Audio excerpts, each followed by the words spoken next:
Hello and welcome back to another video feature of the Immersive Worlds Handbook. Today I'm in Riverside, California at Bucket List Burgers. And if you had a chance to see this place, which you can view here from my still photos, you might say this is an unlikely place for a video feature. But in these videos that I'm doing, I want to focus on a range of themed and immersive spaces. And clearly some have more theming and immersion than others. So the setup of this restaurant is that each of the menu items are focused on this idea of the bucket list.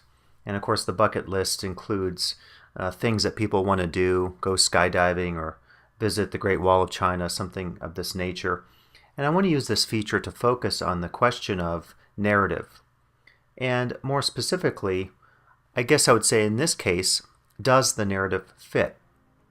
So when we look at themed spaces, particularly spaces that have a narrative, a theme that focuses on place, such as a themed casino in Las Vegas, we see a clear connection of the narrative, and even though you bring in something that maybe doesn't belong, like in the case of Las Vegas gambling, you can make that fit the narrative.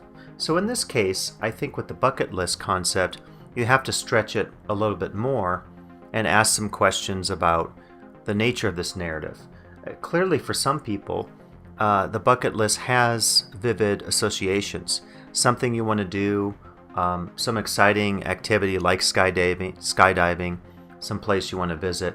And so that association itself, I think, as they present it here, you see through the signage, through sets of various lists, and that association itself, I think, is enough to provide the guests an opportunity to orient the space with this theme, with this narrative, but at the same time deliver something that I would say ultimately doesn't necessarily relate to the narrative of the bucket list, which is, of course, ordering a hamburger. And I think as we look more deeply at the signage here, at some of the decor, you could see that what they've done is they've created a focus also on travel. And this is one of the images that is just outside the restrooms. Both the men's and women's restrooms have tags, have stickers of the sort that are associated with travel.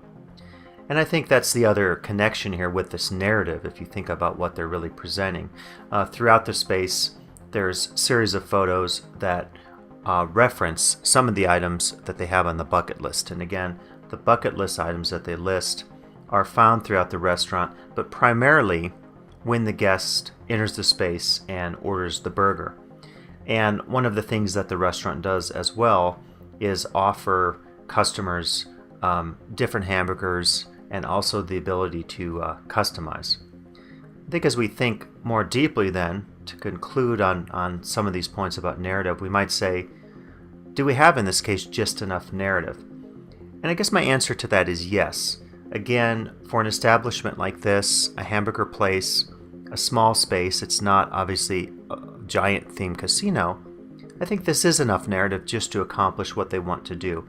Think about it this way. On the one hand, I think narrative can provide a space with a sense of orientation, with a sense of identity. On the other hand, I think it also can differentiate and help the owners differentiate the space from other spaces.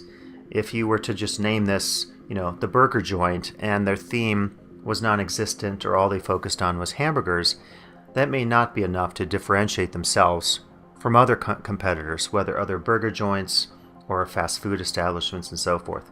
So in this case, I would argue that indeed it is just enough narrative. It's just enough to give the guest an orientation in space, something to create the identity of the establishment, and at the same time to allow them to sell hamburgers to the customer.